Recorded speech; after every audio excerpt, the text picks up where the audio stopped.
नमस्कार. निवडणुका म्हटलं की आपल्याला आठवतं ते म्हणजे जय आणि पराजय. कोण जिंकलं, कोण हारलं. पण खरा प्रश्न आकड्यांच्या पलीकडचा असतो. तो म्हणजे का? लोक मतदान का करतात? या विश्लेषणात आपण मुक्ताईनगरमधील डेटाच्या आत डोकावून पाहणार आहोत आणि शासनासाठी एक स्पष्ट रोडमॅप तयार करणार आहोत. चला तर मग आकड्यांच्या पलीकडची खरी गोष्ट समजून घेऊया. आपलं लक्ष आहे महाराष्ट्राच्या जळगाव जिल्ह्याकडे आणि तिथलाच एक मतदारसंघ मुक्ताईनगर. हा मतदारसंघ आपल्याला भारतीय राजकारणाच्या भविष्याची एक छोटीशी झलक दाखवतोय. ही फक्त एका जागेची गोष्ट नाहीये. ही गोष्ट आहे तिथल्या मातीची, तिथल्या लोकांची, जे एका मोठ्या बदलाच्या वळणावर उभे आहेत. आणि या संपूर्ण विश्लेषणाचा केंद्रबिंदू आहे चाणक्याचा एक विचार: जर विजय हवा असेल तर आधी विश्वास मिळवा. कारण शेवटी राजकारण म्हणजे काय, तर नेता आणि जनता यांच्यातील विश्वासाचं नातं. ते असेल तर सगळं आहे, ते नसेल तर काहीच नाही. मुक्ताईनगरची खरी ओळख आहे तिथली काळी कसदार माती आणि त्या मातीत घाम गाळणारा शेतकरी. हो, ही शेतकऱ्यांचीच भूमी आहे. पण आज त्याच भूमीवर, त्याच शेतकऱ्यांच्या मनात एक मोठी चिंता आहे. पिकाला योग्य भाव मिळेल का, सिंचनासाठी पाणी असेल का, आणि हा रोजचा संघर्षच खरं तर इथला सगळ्यात मोठा राजकीय मुद्दा बनला आहे. आता जरा इथलं सामाजिक गणित समजून घेऊया. इथे ओबीसी, लेवा पाटील समाजाचं प्राबल्य आहे, त्या खालोखाल कुणबी मराठा समाज, अनुसूचित जाती जमाती एकत्र केले तर ते जवळपास 31% होतात आणि साधारण 11% मुस्लिम मतदार आहेत. हे आकडे महत्वाचे आहेत, कारण इथे निवडणूक जिंकायची असेल तर या सर्व समाजांमध्ये एक नाजूक संतुलन साधावंच लागतं. तर या जमिनीवरून आपल्याला 3 अगदी स्पष्ट संकेत मिळत आहेत. पहिला, अनेक दशकांपासूनचा एक मजबूत राजकीय किल्ला आता ढासळला आहे. दुसरा, मतदार आता जास्त सजग झाला आहे, तो थेट जाब विचारतोय.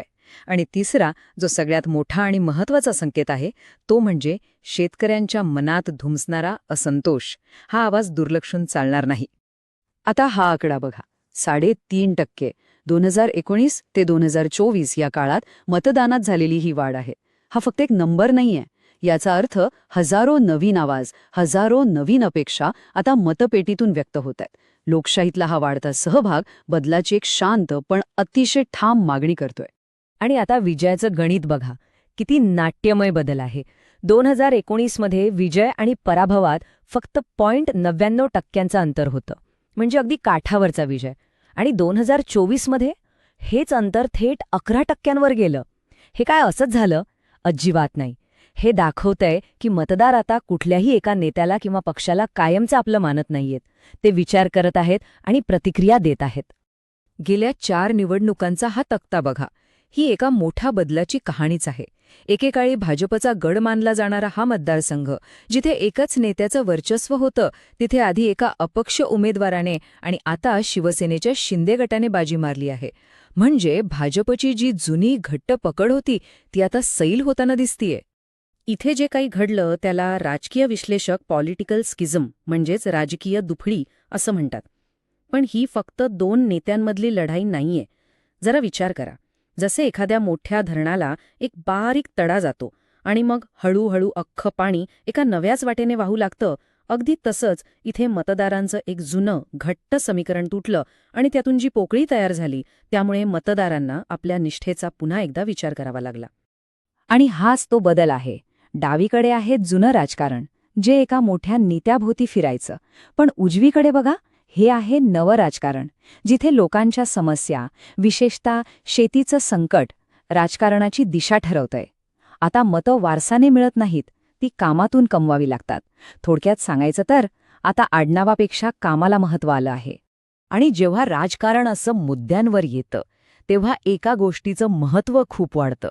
ती म्हणजे माहितीवर आधारित आणि जबाबदारीने केलेला संवाद.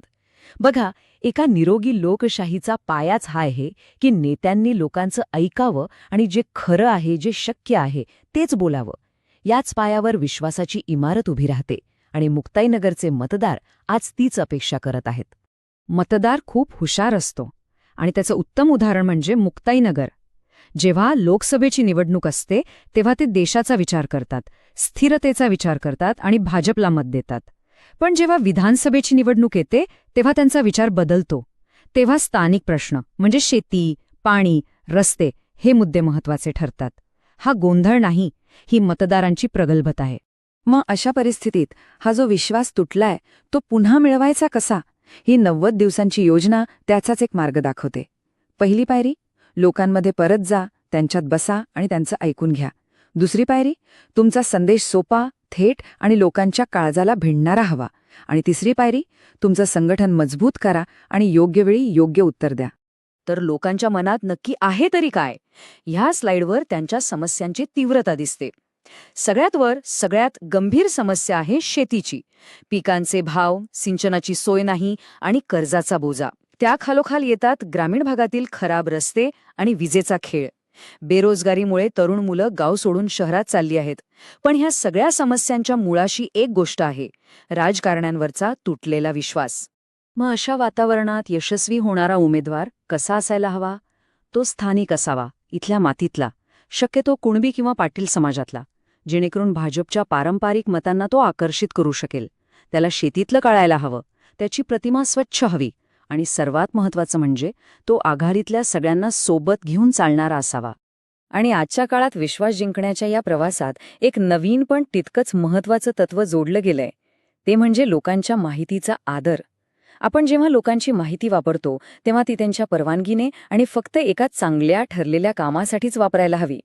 हा फक्त कुठला डिजिटल प्रायव्हसीचा कायदा नाहीये, हा विश्वासाचा एक डिजिटल करार आहे. लोकांच्या माहितीचा सन्मान करणं म्हणजेच लोकांचा सन्मान करणं. तर मग सारांश हाच आहे, विजयाचा खरा मार्ग लोकांना तोडून नाही तर त्यांना जोडून जातो. शेतकऱ्यांच्या प्रश्नांवर ठाम भूमिका घेणे, विकासाची फळं समाजाच्या शेवटच्या घटकापर्यंत पोहोचवणे आणि लोकांच्या समस्यांना आपलं मानून त्यावर प्रामाणिक प्रयत्न करणे, ह्यातच खरं नेतृत्व आहे आणि यातच खरा विजय आहे. मग शेवटी हा प्रश्न उरतोच की मुक्ताईनगरचा हा डेटा एक धोक्याची घंटा आहे की भविष्यासाठी एक नवी दिशा? मला वाटतं हे दोन्ही आहे. ही धोक्याची घंटा आहे त्या नेत्यांसाठी जे मतदारांना गृहीत धरतात, आणि ही एक नवी दिशा आहे त्या राजकारणासाठी जे लोकांच्या आवाजाला महत्त्व देतं आणि फक्त कामावर लक्ष केंद्रित करतं. निवड आता त्यांना करायची आहे. जर तुम्हाला लोकाभिमुख नेता बनायचा असेल आणि तुमच्या मतदारसंघाचा विकास करायचा असेल तर blueprintstrategies.ai शी mgr@blueprintstrategies.ai वर संपर्क साधा किंवा 08042041602 या क्रमांकावर कॉल करा. राजकारणापलीकडचा उद्देश.